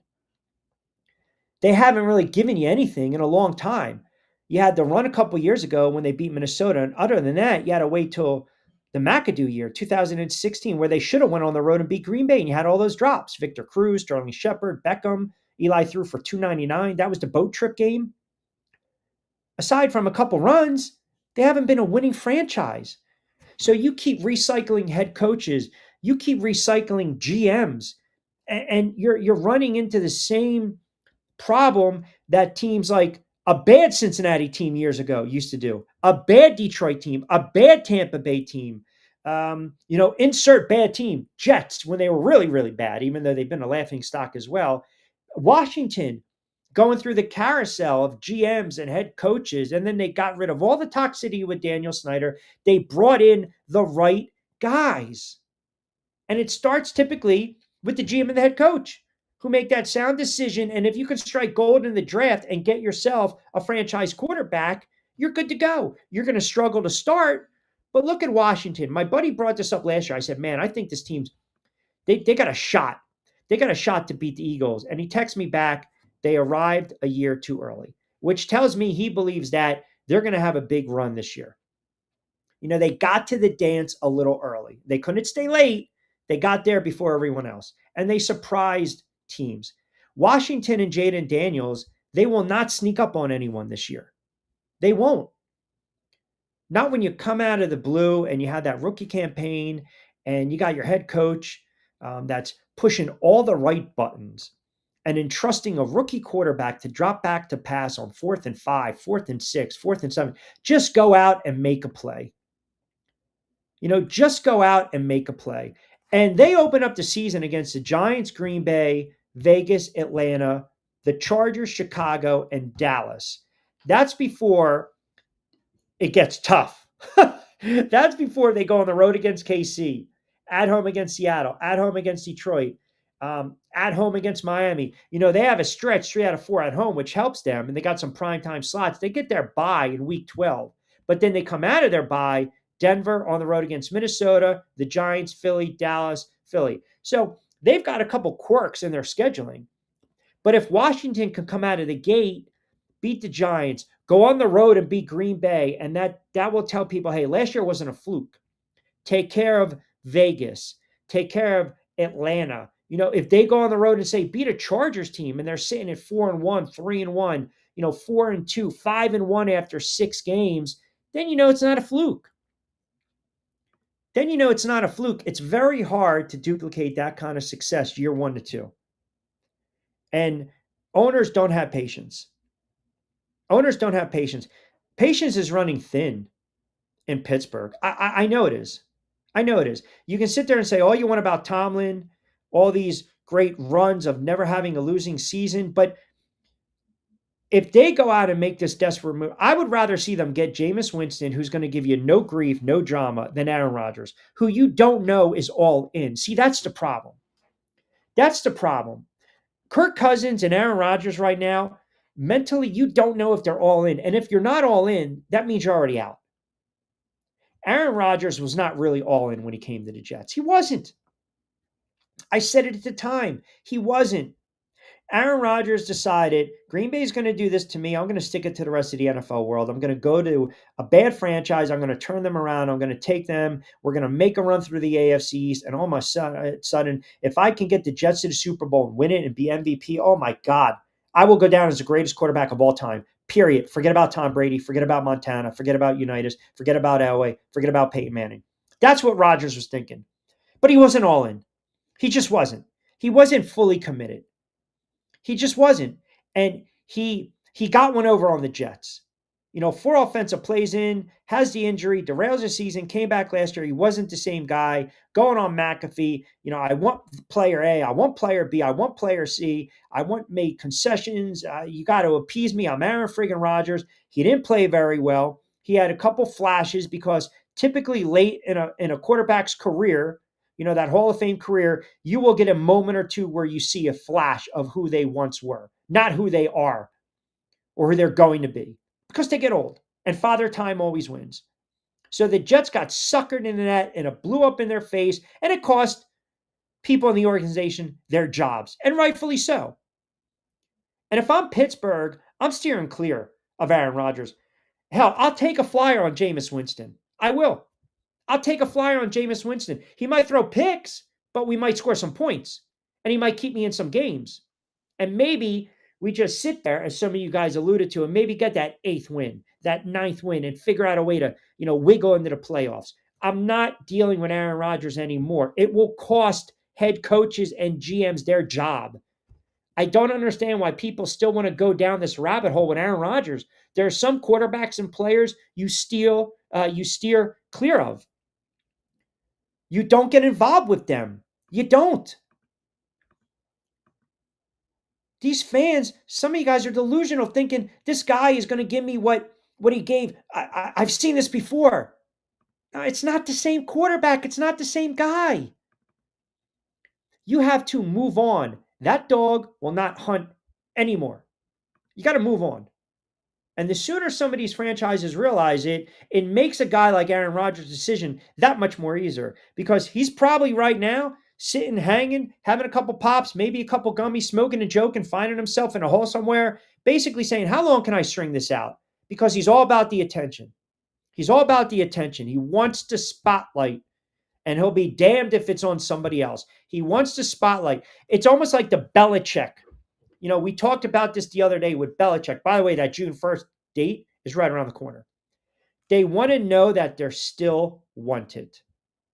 That's all that is. That's all there is.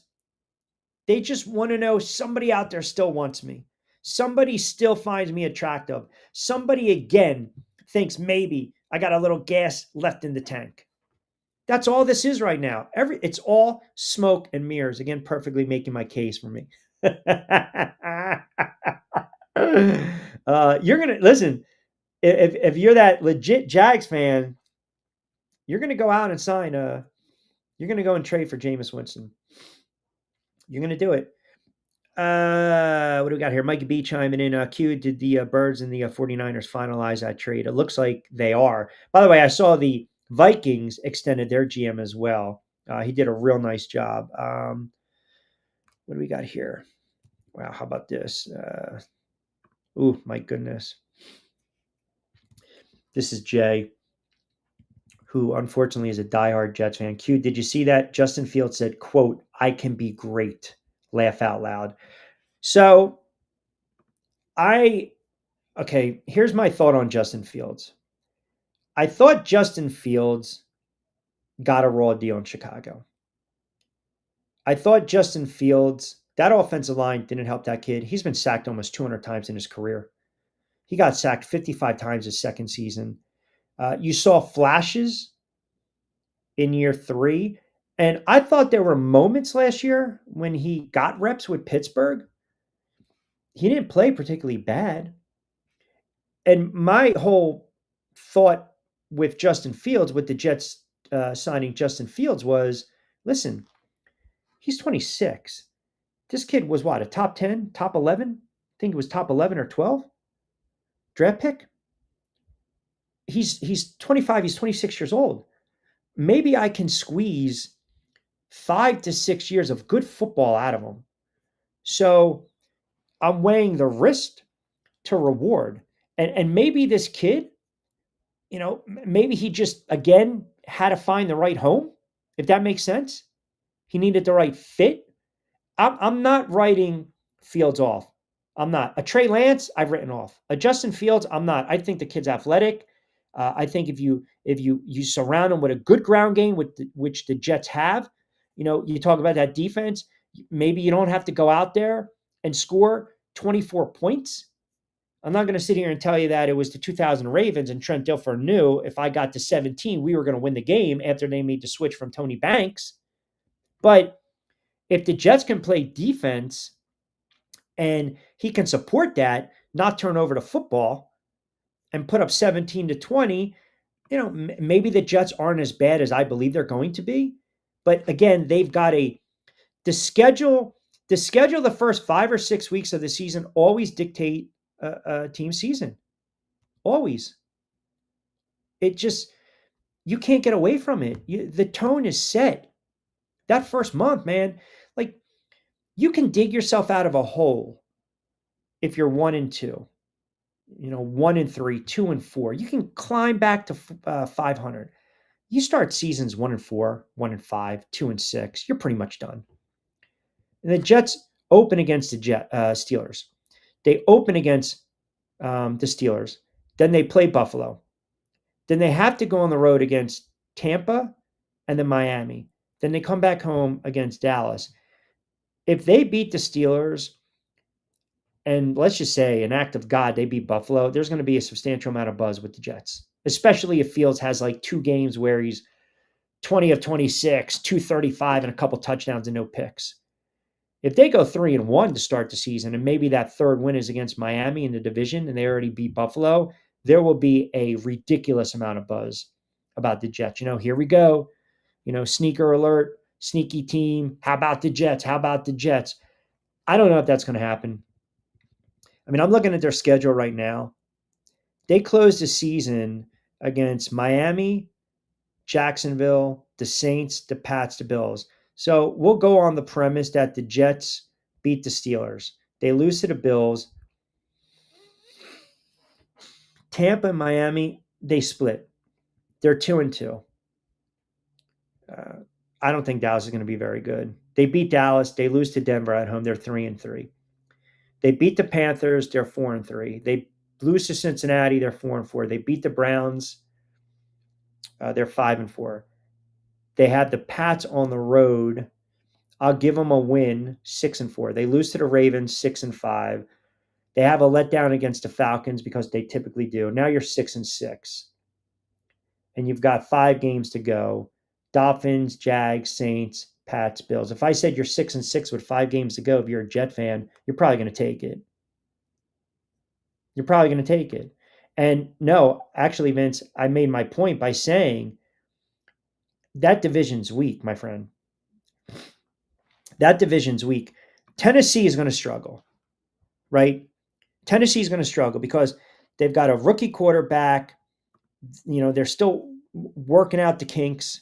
They're trying to find their footing. They know that this year, it's a throwaway year. It's all about Cam Ward. Can Cam Ward be that player, right? And you look at the Titans, and obviously he's a big-time upgrade from Levis and Rudolph and the other kid they had. So Tennessee's going to struggle. And they're going to win a couple games, and Cam Ward's going to throw that back-breaking 6th pick, and the fans are going to go nuts, but they're also going to see a potential upside, and maybe they win a couple games late, and that gives the fan base something to hang their hat on, period. So let's just get rid of Tennessee for a minute. I think Indianapolis is in store for a really long season because I believe Daniel Jones is going to push Anthony Richardson, and Anthony Richardson is going to be on a very short leash if he gets a starting nod. And I just don't think Indianapolis is that good. I don't. Unfortunately, Irsay passed away. You still got to have the players, right, to play up for these guys. You want to play well and keep his memory alive. And he was the owner and he was the guy and he brought you that Super Bowl and the players loved him and he was revered and all that. You still got to go out and make plays. And again, they're scheduled to start Dolphins, Broncos, Titans, Rams, Raiders, Cardinals, maybe a win or two, and you might see Daniel Jones. So now all of a sudden we've eliminated the Titans out of the equation. Now you've got two teams. You've got your Jacksonville Jags and you've got the Houston Texans. And the Houston Texans are looking around, probably saying the same thing we're saying right now. That division is theirs. That division is theirs. They're a good team. They're a playoff team. Back-to-back divisional champs. It's there. If Trevor Lawrence is healthy and Travis Hunter, and I don't know, like you guys will know more than me, like in this regard. How are they going to use this kid? Like, how are they going to use this kid? Are they going to have him play both sides of the field? Both sides of the ball. Because if he can't cover, then you're going to have to use him a wide receiver. And if he's not racing by DBs, you're going to have to stick him back on defense. So you got the Travis Hunter, the X factor, that experiment, which I think is going to be fun to watch. And they've got some weapons. They have some weapons. They've got a couple of really nice receivers. I think one of the losses, and I killed him when he was on the Giants, but I think the Ingram loss is big. I think the Denver Broncos got a really athletic, big receiver that it just took him a change of scenery to figure it out. Ingram it didn't work out in New York. And he had a nice little run, even though he's coming off the injury last year. He had a nice little run with Jacksonville. A tight end is a young quarterback's best friend. So now you stick him in Denver to Bo Nix. So I think that's a little bit of a loss. I think it's going to hurt the offense a little bit. But to your point, with all that being said, it's going to come down to Jacksonville and it's going to come down to Houston. And maybe Jacksonville does vie for that last spot. Jacksonville's win total, just to let you know what the odds makers are thinking. It is, bear with me for a moment. The Jags win total, Houston is 9.5. Jacksonville 7.5. So as a bettor, that kind of tells me they don't really believe Houston is going to be great, and they don't believe Jacksonville is going to be bad. Like, Houston will be good, Jacksonville could be average, and maybe Jacksonville squeezes out a win. But 7.5 to 9.5, 7 to 9, I think they're looking okay. They closed the gap a little bit. They closed the gap a little bit. The Browns game might have Shador starting, so count that as a loss because my guy can beat the Jets. That's child's play. You never know anymore. Teams come out of nowhere and stuff changes quickly like never before. That's fair. The NFL, I think that's the beauty of the NFL, is it not? First bad business decision for Travis Hunter. No prenup. I saw that. Yeah, I was a little taken back by that, right? Wasn't that the girlfriend? Him and him had a little, falling out. Liam Cohen said he's definitely playing both sides, and how quickly, I guess he picks it up will determine how much he plays. It's going to be fun to watch. I mean, the kid's a player, and they got their weapon. The other thing, what's fascinating too, when fan bases scream that your team wins late in the season and it screws up the NFL draft. Because I can tell you right now, when the Giants beat the Colts, all I heard is you're missing out on Shador. When draft came around, no Giant fan that I spoke to wanted Shador Sanders. I'm not picking on the kid. I'm just making that a point that we as fans, I can't believe you screwed yourself out of the draft. Like, again, same thing could be said with Jacksonville, and look what happens. Tennessee has a need for a quarterback. Jacksonville didn't, and the kid Hunter's right there. The kid's going to be a player. She's going to break his heart and then take him to the cleaners. Who knows? Who knows? That's yet to be seen. That's yet to be seen. Maybe it is true love. I don't know. I saw the gift. I think it was Russell Wilson when he got drafted and his girlfriend, and they kind of at the time kind of like captioned it, thinking, you gotta, you got your ATM for the rest of your life. All right, let me give you the Q Factor. Brought to you by our good friends over at Fresh Roasted Coffee, 20% off. That's part of our Back Your Play portion of the show, BYP20. So these are my picks for today and maybe for the weekend, and I'm sure you guys will stick it to me with the picks. So we'll go a little MLB. We'll take the Mets. That's crazy. Look at that, minus 335. That is gutsy over the Rockies, who stink. Astros, minus 160 on a money line over the Rays. And I'm going to take the Yanks over the Dodgers today. By the way, the Phils split that double dip. I don't know if Harper will be in the lineup tonight, but if you listened in to the show on Wednesday, I gave you a dark horse NL Cy Young candidate to play right now at plus 1,800, Luzardo. He's going to be on the bump tomorrow. Phillies, second of a 3-game set against Milwaukee. I talked a little bit about his innings, his whip, his strikeout to hit ratio. Right now, he's 5-0. At plus 1,800, I would take a small little flyer on Luzardo. And the reason I'm bringing that up is because Wheeler lost last night. And odds-wise, they were looking at the kid out of Pittsburgh and Wheeler. And Wheeler did not pitch particularly well in that second game last night against the Braves. I think, was it 6 innings, 5 runs, 5 earned? How about Chris Sale? Chris Sale, 2,500 strikeouts already. Wow. Fastest pitcher to reach that?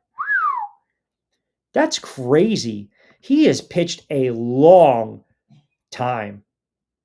25. Is he going to be a Hall of Famer? 2,500 strikeouts. Let's just say he gets to 3,000, which is, the number. Got to pitch a couple more seasons. He's only got 141 wins. He'd probably need like 200 plus. He's a strikeout pitcher, but congrats to him. All right, so that's the Q Factor. Now, I know you guys want to know who I like tomorrow night, Knicks and the Pacers. Now, here's the problem we're running into. Here's the problem. I'm going to parlay today's Q Factor. You should. Thank you, Jovan. You should, because you know what we say? If you say it, you play it. If you back it, you're going to stack it. Luzardo is a fantastic bet for NL Cy Young. I co-signed that. See? Thank you, Jovan. That's what I'm saying. Now we're getting a little backing. That's what we want. All right, so my pick for Game 6 tomorrow, Knicks, Pacers, Eastern Conference Finals. There is no reverse mush here. And I feel as though at this moment, as I get set to close out the show, I feel as though I'm not going to win at this moment. And this is what I mean. I'm not going to win with you, the faithful listeners of Middays, because you know exactly where I'm going with this. I was a nervous Nelly, a negative Nancy last night. Even when they won, I was still annoyed. I have a right to pick the Knicks to win in Game 6. Now, hold on. This isn't reverse mush. I'm not going to play the game. I believe they exposed Indiana last night. I also believe that Halliburton is starting to feel the pressure. There's a sense of frustration. He might go off for 25 to 30 tomorrow night. As long as Siakam in the bench doesn't kill me, I think I've got a legit shot. I think the Knicks have a really good shot. If Towns can stay out of foul trouble, if they stick his hiney on the low block, we know Brunson's going to do Brunson, and Thibodeau cannot be reliant on the starting 5, right? When guys are struggling, he's got to pull them. And they got to cut down on the turnovers. But when Cat's on the low block, Indiana they cannot match him up. See, again, this is what I'm saying. I'm getting crushed. Not even 30 friggin' seconds, it comes out of my mouth. And it's here we go. I have a right. The Death Star mic, it stays. It's not going anywhere. There's no more mushes. There's no more bad juju. I'm not going to read negative comments before I get off the air to set me off on a friggin' Friday, on a what the frig Friday. So yeah, man, what the frig? Guess what? I'm confident. I got a little juice. I got a little energy. I got a little spark to me. The New York Knicks go on the road tomorrow.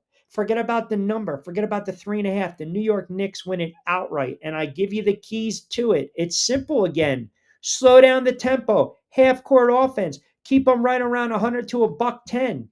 And let Cat cook on the low block. Don't turn the ball over. And you reserve Brunson for the fourth. That's it. Just play smart basketball. Smart basketball. The Knicks win tomorrow night. The Knicks win tomorrow night. They force a game 7. So you want to sit there and you guys want to try to reverse mush. You want to try to get the bad juju on me. This is what I'm saying. See, this is what I'm saying. Again, are you kidding me? I don't want to hear shit about the Steelers ever again. Why? Why? I have a right. I said the series was over. I'm not allowed to change my opinion. I mean, seriously, I'm not allowed? Somebody back me on this. I'm not allowed to change my opinion. They won last night. I didn't think they were. Now, all of a sudden, my opinion changed. As Vince always says, free country, hashtag free country, free Q. I'm saying it right now. I'm saying it right now. And here's the beauty of this.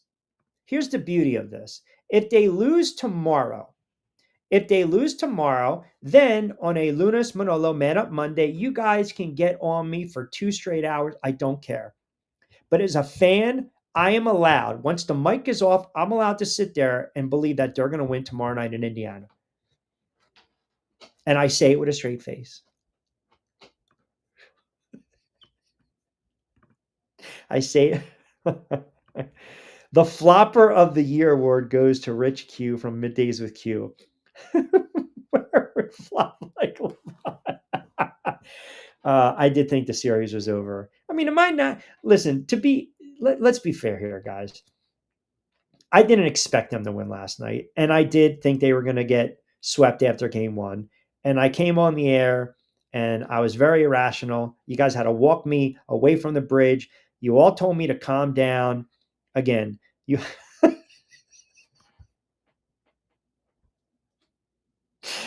Oh man, you'll be in the middle of the weeds in Secaucus. That's great. That was one of the all-time great episodes, by the way. What were they living off of? Ketchup packets, right? No cell phone signal. They were trying to stay warm. And what was it? The truck, the old Chevy.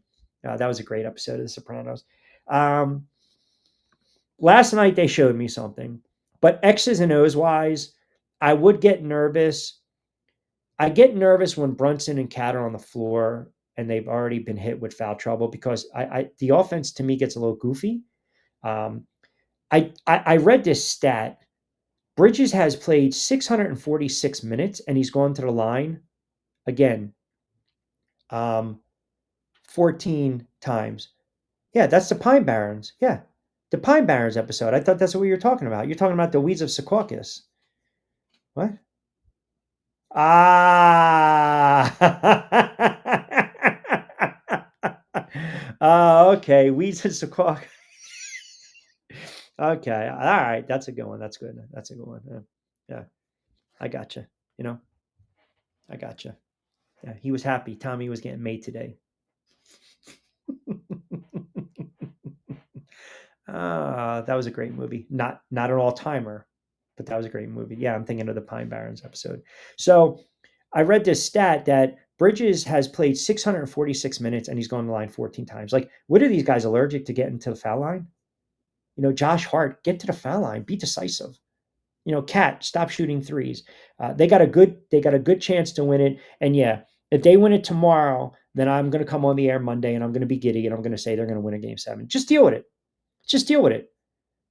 It's not flip-flopping. I'm allowed to change my opinion. It's like the NFL, right? You lose a couple games, you go fishing. You win a couple games, all of a sudden you're sitting near the fire having a couple hot toddies.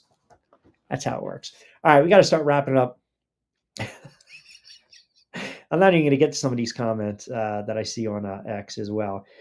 Now, Franny chimes in Q. I'm laughing my ass off right now. You are a flip-flopper. The Oscar and the Academy Award should go to you. I hope your Knicks win on Saturday because it'll be interesting on Monday. It will be. A game 7 back in Madison Square Garden for the right to go to the NBA Finals? Oh, are you kidding me? Ah, man. Was that 8 o'clock? That would be an 8 o'clock tip-off tomorrow night. And then potentially it will be 8 o'clock on Monday, which means I got to get locked in by like 7. I mean, think about that. Got to eat, got to prep, got to walk Kiki, got to get locked in, got to get the phone on airplane mode, mute, shut it down, not be bothered. I can tell you this right now. Tomorrow night, don't even think about contacting me. That's an 8 o'clock start, 7:30, 7 o'clock. No, I'm going to be locked in. I'm going to be locked in. This is a great comment to leave the show. Next thing I know, you're going to be telling us to put a sleeper bet on Russell Wilson. I will tell you this. If I ever said that, then yeah, I might have to walk to Secaucus. You don't have to worry about that. You know how I feel about Russell Wilson. The faster the Wilson experiment implodes, then I can see this kid and see if he has anything. So yeah, that's fine. You're okay with that comment, Vince, because that wasn't, bad juju. All right, we got to start wrapping it up on a What the Frig Friday edition. Don't forget picks from our good friends at BYP. Again, yeah. Sure. That's right. I'm definitely going to do that. Yeah, I got some swampland in Florida to sell you. Yeah, exactly. Don't give me that babe in the woods, routine. We listen to those wiretaps. That's not happening, brother. That's not happening. BYP 20, fresh roasted coffee. Check out the show notes. Don't forget Tuesday, Thursdays, live in the studio, TriX 57. Give them a follow on Facebook. Monday, Wednesday, Friday, right here, back in the saddles, provided by our good friends over at Fresh Roasted. Monday to Friday, 4 to 6. That's where you can get me. Like, comment, sub to the YouTube channel. You guys have been fantastic with the comments all Friday long on a What the Frig Friday edition of Middays with Q. Have a good sports weekend. If you do anything with the games and the baseball and or the NBA, remember, always be responsible. Have a little fun. Bet with the head, not over it, as we like to say. Got some new programming coming up on another YouTube channel. We'll post that and we'll give you some a little teaser to that next week as well. But have a wonderful sports Friday. Again, I appreciate you guys keeping it locked in for the last 2 hours. You guys are absolutely amazing. If you go out this weekend, always be safe. Don't text and drive. Have fun. And, enjoy the baseball. Enjoy the NBA. I'm sure you'll be thinking about me tomorrow when it's a 95-93 Knicks lead with about 2 to go in Game 6 on the road against Indiana, because I will be freaking out. And we'll have fun on a Monday edition, a Man Up Manolo Lunas edition of Middays with Q. Give me a follow on X at Rich Q on Q, IG as well. And of course on TikTok, Rich Q on the mic. All right. Be safe, be sound. As always, I'm Rich Quinones. Hasta luego, buen día.